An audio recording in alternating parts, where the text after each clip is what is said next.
Nah, Nabi Muhammad dibawa itu karena di dalam diri ini ada karakter-karakter rendah. Nah, itu dibersihkan semua dari Nabi Muhammad SAW. Waktu beliau masih kecil, umur 7 tahun, itu dadanya diambil, ada 2 darah hitam, dibersihkan. Hitam yang pertama itu sifat kehewanan, hewan ternak. Sifat hitam yang kedua itu buas dan syaitania, ada di situ. Dibersihkan dari kalbu Nabi Muhammad SAW. Maka Nabi itu nggak pernah lagi bersyahwat seperti kita bersyahwat. Nabi kalau berkeinginan, keinginannya geraknya dari rohaninya. Kalau kita masih karena mata, ini jalalatan. Benar nggak? Benar ya? Antum bisa nggak Habib cinta sama orang yang belum dilihat?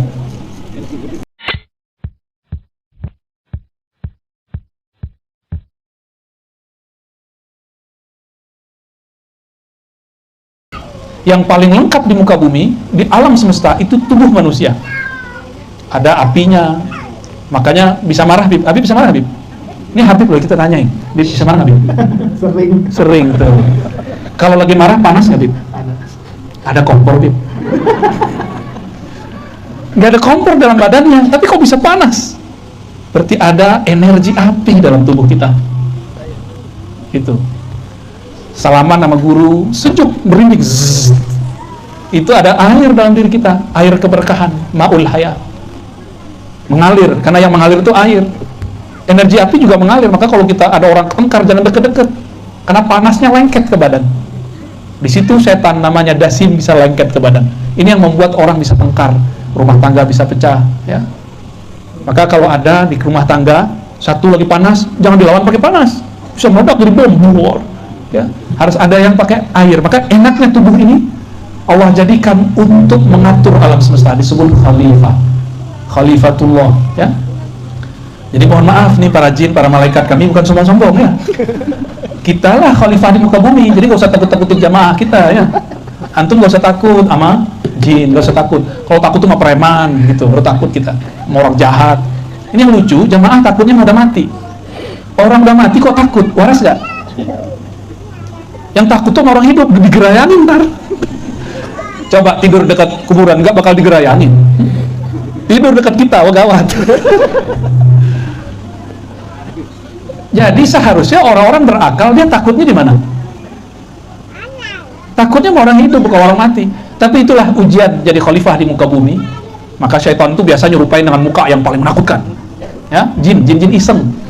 Kata jin, lo sotoy razi katanya. Ya, tahulah dikit-dikit ya, bocoran langit. Baik, jadi diri kita ini, tubuh kita ini, tubuh yang sangat sempurna. Seharusnya kita ini gak usah takut. Nah, Nabi Muhammad dibawa itu karena di dalam diri ini ada karakter-karakter rendah. Nah, itu dibersihkan semua dari Nabi Muhammad SAW. Waktu beliau masih kecil, umur 7 tahun, itu dadanya diambil, ada 2 darah hitam, dibersihkan. Hitam yang pertama itu sifat kehewanan, hewan ternak. Sifat hitam yang kedua itu buas dan syaitania, ada di situ. Dibersihkan dari kalbu Nabi Muhammad SAW. Maka Nabi itu nggak pernah lagi bersyahwat seperti kita bersyahwat. Nabi kalau berkeinginan, keinginannya geraknya dari rohaninya. Kalau kita masih karena mata, ini jalalatan. Benar nggak? Benar ya? Antum bisa nggak Habib cinta sama orang yang belum dilihat? Sulit bayangin ya? Nah itulah. Itu bukan hanya cerita di kitab-kitab itu. Ada, saya baru ketemu ada orangnya. Dijodohin, belum pernah lihat. Dijodohin sama seseorang, sama kiainya, belum pernah lihat sama sekali. Tahu-tahu cuantiknya. Tapi versi dia bukan versi aneh. Nabi Muhammad SAW itu dibersihkan waktu kecilnya. Ketika beliau dewasa, beliau ini umur 40 berdakwah terang-terangan. Nah ini terjadi 3 tahun sebelum pindah ke Madinah. 10 tahun di Mekah. Atau di riwayat di kitab ini ada nyebutin 13 Beb ya? Ada 13, ada 10 tahun. Kita ambil 13 tahun. Berarti setelah 10 tahun beliau di Mekah berdakwah, umurnya sekitar 50 tahun. Kalau versi yang riwayat 10 tahun, umurnya 47 atau 48 tahun. Kolbunya dibersihkan kembali. Tapi nggak dibersih-bersihkan amat, karena sudah bersih. Justru dimasukkan, disebutkan dalam riwayat itu. Wa utitu bitastin. Aku diberikan dengan satu wadah bejana, yang tercipta dari min zahabin, dari emas. Di dalamnya ada air hikmah, air iman, dimasukkan ke dalam. Berarti bedah ini bukan bedah fisik, karena yang dimasukkan ke dalam kolbu Nabi bukan air fisik, itu air hikmah dan iman. Berarti itu bukan air fisik. Ya, ini Bapak Ibu, nih saya ajarkan cara takbir mimpi sedikit. Ya, mau? Tapi nggak bakal dapat ijazah. Ilmunya mahal itu. Kalau kita mimpi minum air, itu ada makna baik. Berarti ada sesuatu hidup, kehidupan sir masuk ke dalam diri. Kalau mimpi minum air putih begini, nah ini biasa. Insya Allah panjang umur. Tapi kalau mimpinya minum warnanya putih, itu apa? Susu. Berarti kita dapat pengetahuan. Mimpi minum tua, ada juga. Mimpi doang. Itu tanda bahwa di dalam diri kita ini ada kecenderungan kepada yang haram. Bakal suka makan yang haram. Nah, nanti sampai ke situ ntar cerita kita ya. Ada yang mimpi makan tanah nggak? Ntar lagi mati tuh. Mimpi dapat berlian. Wah, dia habis ngeliat toko kemarin terus ngayal. Ayo. Mimpi dicatok ular. Nah, itu juga ada maknanya. Kalau dicatok Habib lain lagi. Nabi Muhammad SAW kemudian dibersihkan. Itu fisik, secara fisik dibersihkan.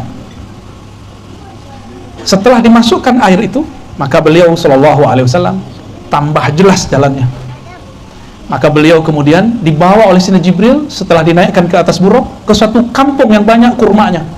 Beliau menyebut negeri ini negeri yang subur. Itulah nama Thayyibah. Thayyibah, ardun Thayyibah, artinya negeri yang subur. Itu Nabi yang kasih nama waktu Isra. Apa kata Nabi? Tiba-tiba aku dibawa ke satu negeri yang sangat subur, Thayyibah. Tiba-tiba inilah yang akan menjadi tempat, aku dikabarkan inilah tempat hijrahmu.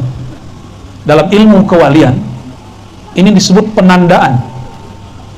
Jadi wali-wali itu suka nandain tempat dengan doa-doa, zikir-zikir, istighosah, itu penandaan. Apa kata Sayyidina Jibril? Salat di sini, hai Muhammad. Nah, salat 2 rakaat. Maka penandaan yang kuat itu pakai salat 2 rakaat. Menandakan bahwa ini wilayah akan ditempuh oleh baginda Nabi Muhammad sallallahu alaihi wasallam. Benar, cuma 3 tahun setelah Nabi salat di situ, beliau hijrah ke negeri itu. Nah, makanya ini saran untuk para kiai.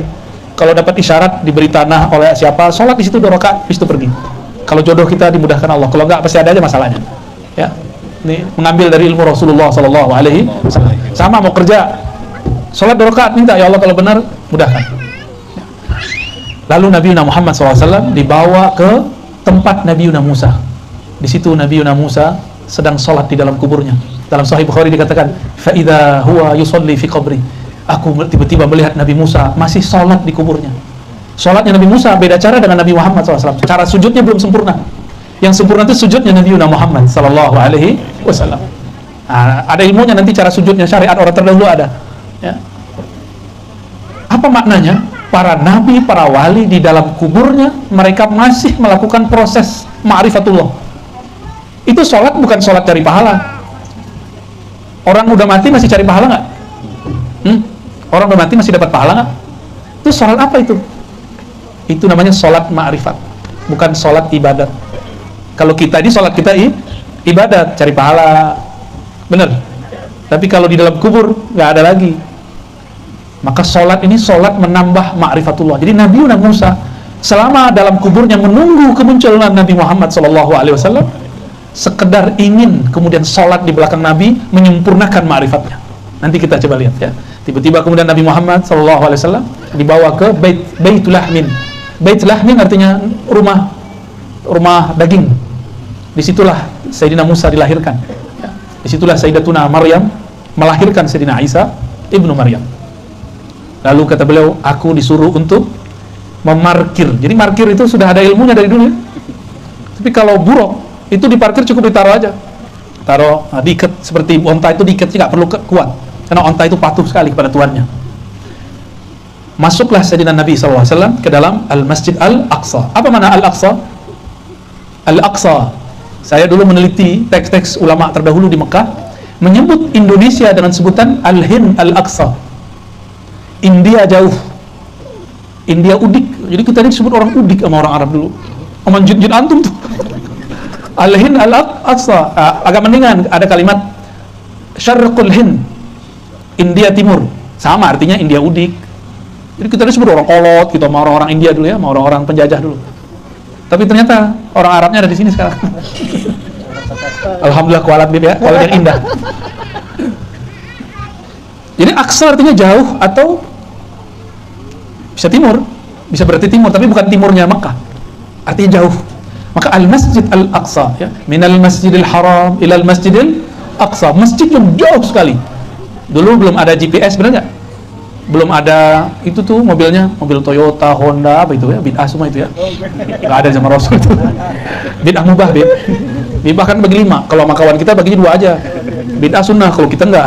Bid'ah bagi 5 sesuai dengan ilmu usul fikih. Kebetulan Habib kita ini khususnya ilmu fikih dan usul fikih. Ngeri juga kalau duduk dekat beliau nih ya, takut dibid'ahin. Dari tadi ada bid'ah, Habib. Baik. Masuklah Sayyidina Nabi SAW ke masjid. Ternyata arwah para nabi sudah ada di sana, kecuali 2 nabi. Nabi Idris, Nabi Isa itu punya fisik. Selebihnya cuma arwah. Tapi ingat, jika jin bisa menjelma bertubuh, malaikat pun bisa nyamar jadi manusia. Lebih tinggi nabi atau malaikat? Atau jin? Jin bisa nyerupain jadi genderuwo. Jin bisa nyerupain jadi kuntil anak. Pontianak kata orang Kalbar, kita dari sana juga. Jin bisa nyerupain jadi pocong, ya kan? Kan jinnya orang sini beda sama jinnya orang Cina. Jin orang Cina gimana? Rapi ya. Jadi orang barat gontongan pakai jas. Itu jasnya kita copotin aja, Bib ya. Eman, masa orang mati pakai jin? Pakai apa? Pakai jas. Jadi ini termasuk ini enggak pelecehan ya? Penistaan agama. Jika jin bisa menyerupai manusia, bisa bertubuh, jadi dia pinjam, nggak tahu tuh pakai energi apa dia bisa berubah. Malaikat bisa yatamatsal rajulan sawiyya, bisa menyerupai laki-laki yang sempurna, rajulan sawiyya kamilan. Masa Nabi nggak bisa? Bisa Nabi, karena Nabi di atas para wali di atas para malaikat. Maka jangan heran, Nabi-Nabi itu bisa datang secara fisik.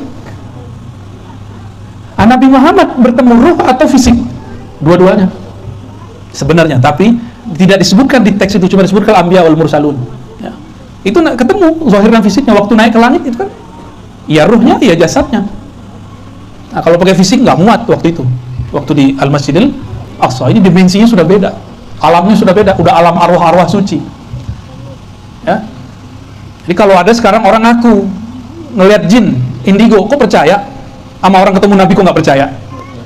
Ya, maka Nabi ngomong, man ra'ani fil manam fasayarani yaqza. Yang mimpi ketemu aku akan melihatku dalam keadaan jaga, ketemu fisik. Cuma orang nggak lihat, orang nggak nyangka kalau itu Rasulullah SAW. Apalagi Sayyidina Khidir alaihissalam. Ya. Kadang-kadang dia mampir, Bib. Ya, ngeliatin kita. Ya. Nabi Musa aja diajar Nabi Khidir. Siapa kita ya? Kita lebih pantas diajar oleh beliau. Ya, salatu salamu alaika ya Sayyidina beliau. Maka Nabi, beliau mengatakan faqaddamani Jibril, lalu Jibril menyuruhku ke depan, a'ummuhum, untuk mengimami mereka sholat. Tuh, coba lihat.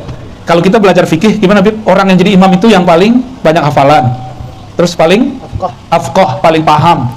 Kalau udah sama paham, paling tua fisiknya. Nah, ini terjawab semua nih.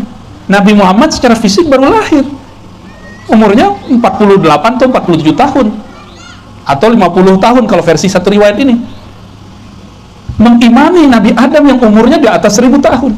Kan beliau di surga udah berhari-hari. Satu hari di surga 1000 tahun di muka bumi. Jadi Nabi Adam itu umurnya ribuan tahun. Tapi ketika di bumi, ya cuma seharinya surga lah kira-kira umurnya. Kalau Nabi Nuh umurnya kurang 50 tahun. Sedikit, jadi kira-kira kurang 5 menit lah di surga. Kurang dikit. Itu Nabi Nuh. Lama nggak hidup di surga? Lama, maka orang bosan kawin di sono. Kalau di sini doyan ya. Ada tertawa telat. Nabi Muhammad SAW memimpin sholat mereka karena beliaulah yang lebih tua. Dalam hadis Imam Abu Nuaim Tabrani ya, hadisnya Hasan disebutkan ya, aku awwalu nabiyyin, awal nabi yang dicipta, khuliq, tapi akhiruhum ba'sa, yang terakhir diutus. Ana awal, aku yang pertama, bukan Nabi Adam. Diutus Nabi Adam yang pertama. Jadi kalau orang bertanya, siapakah Nabi yang pertama? Jawabannya Nabi Muhammad. Tapi ke siapakah Nabi yang pertama diutus? Baru Nabi Adam. Ini harus dibenerin nih cara nulis. Di sekolah-sekolah kurang tepat cara nulisnya. Anak-anak kita harus, enaknya masuk pesantren sih ya. Cuma kan gak semua orang cocok masuk pesantren. Jelas, jadi awwalu nabiyyin bu'itsa, nabi pertama yang bu'its, yang diutus betul Nabi Adam. Di langit, di surga. Kalau di bumi yang pertama diutus Nabi Nuh. Beda lagi.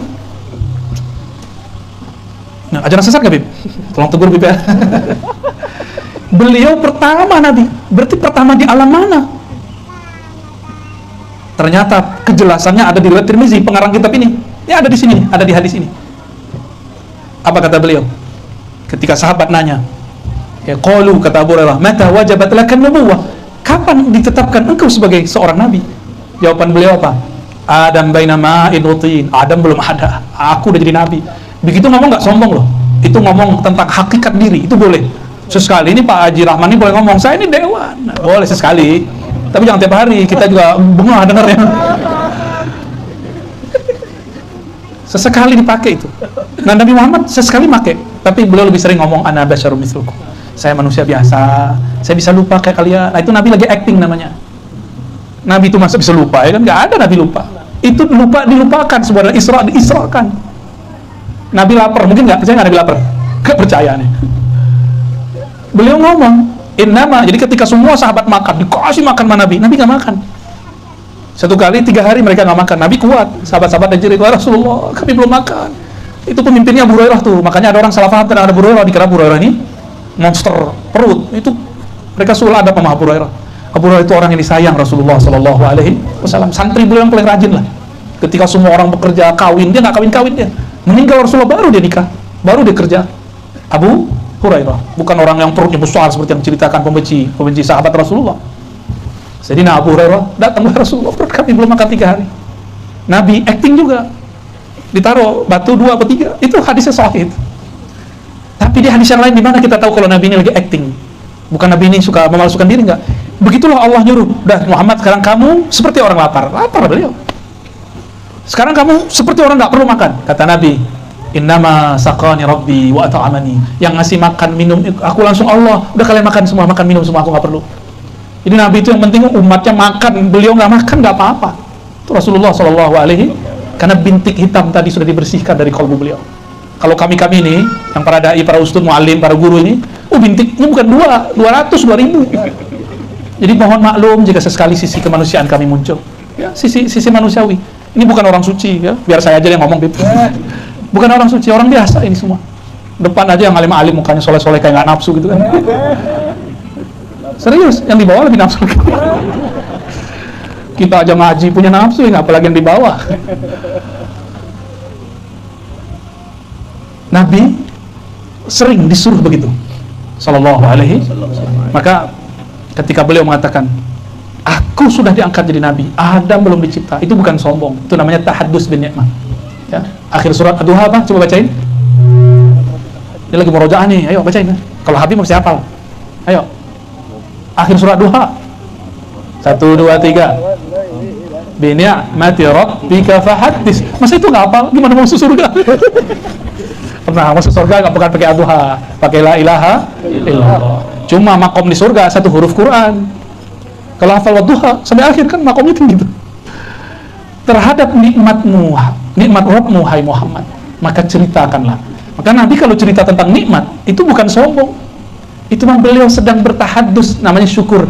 Jadi cara syukur itu boleh cerita. Misalnya saya bilang nih, saya punya ini, alhamdulillah diizinkan dititipkan Allah, itu boleh sesekali, itu yang sering-sering juga, ya. Nabi Muhammad SAW lebih tua dari semua para nabi, maka beliau yang pantas jadi imam. Paham kira-kira di situ? Selesai jadi imam, beliau keluar dari masjid. Sayyidina Jibril menyodorkan 2 bejana, 2 kendi, 1 isinya tua, 1 isinya susu. Karena sudah dibersihkan noda hitam itu, maka beliau memilih secara natural, secara fitrah susu. bukan memilih khamar. Apa kata Sayyidina Jibril? Engkau betul-betul sudah mengikuti fitrahmu. Berarti pembersihan yang tadi itu berhasil. Berarti benarlah ini Sayyidina Muhammad sallallahu alaihi wasallam. Ya. Kalau kita Mira udah masuk surga tuh, Bib. Kayaknya di surga, kayaknya tua halal nih. Langsung kita minum kayak gitu. Ya. Setelah itu beliau mau naik. Maka di Masjidil Aqsa itu ada 2 masjid kan, di situ ada Sakhra, ada satu lagi. Di situ ada satu batu tempat Nabi berdiri. Itulah penghubung antara bumi dengan langit. Ini disebutkan, seingat saya di kitab Tazkirah, ya, tapi di situ nggak terlalu eksplisit. Bahwa semua orang nanti akan dikumpulkan di padang mahsyar pertama. Jadi bumi ini hancur lalu semua orang dibangkitkan. Ini sebelum naik ke padang mahsyar yang di sana ada mizan, di sana ada hisab, itu dikumpulkan di situ. Itu terminalnya, terminal terakhir berangkat. Di situ. Maka Nabi Muhammad, para zuriat beliau yang mewarisi ilmu beliau, para ulama, para kiai, para guru itu sibuk cari muridnya. Ketika semua orang mengatakan, nasibku gimana nih? Egoisme tuh. Ya. Para masyaikh, para kiai, para habaib yang memimpin umat mengikuti guru mereka, menjid mereka, Rasulullah SAW. Mereka mengatakan, ummati, ummati. Guru mengatakan, mana muridku, mana muridku. Begitu mereka. Jadi nggak mikirin kita, nggak mikirin dirinya, mikirin kita semua. Nabi Muhammad SAW diangkat di tempat itu. Itulah yang kita sebut kubah, apa namanya? Kubah Sakhra, ya. Cuma mitosnya bercampur ya, wallahu alam, itu banyak cerita tentang itu. Ala kulli hal itu tempat memang kemudian girang diinjak oleh Rasulullah. Karena tiadalah satu batu Nabi injak kecuali batu itu bergetar. Ketika Nabi naik ke Gunung Uhud, itu kan batu semua merah. Itu bergetar langsung. Ya, mirip-mirip orang kayak baru jatuh cinta, malam pertama disentuh ya menggigil. Oh, ini lebih dahsyat lagi. Batu itu, di semua benda ini ada ruh. Tapi rohnya beda, ruh di kita ada lengkap. Di ruh kita ini Habib, ini lengkap sekali. Ada ruh Rabbani, ruh yang Allah tiupkan pertama. Nafaqtu fihi min ruhi, itu namanya ruh Rabbani. Kalau di kitab Sidi Syekh Abdul Qadir Jilani, itu disebut dengan Ar-Ruh Al-Qudusi, roh suci. Habib dulu lahirnya segede ini atau dulu kecil dulu, Habib? Mau kecil dulu ya? Sekarang Masya Allah. Tumbuh gak? Tumbuh ya? Maka di dalam diri kita nih ada namanya ruh nabati. Roh nabat, roh tumbuh. Tulang sudah nggak tinggi lagi. Karena kalau tinggi tulang nambah terus, rumahnya Habib harus direnov terus. Maka Allah berhentikan itu pertumbuhannya. Namun rambut masih tumbuh, gigi masih tumbuh. Alhamdulillah gigi nggak tumbuh-tumbuh. Kalau ya setiap Jumat kita harus mikir, ribet sekali.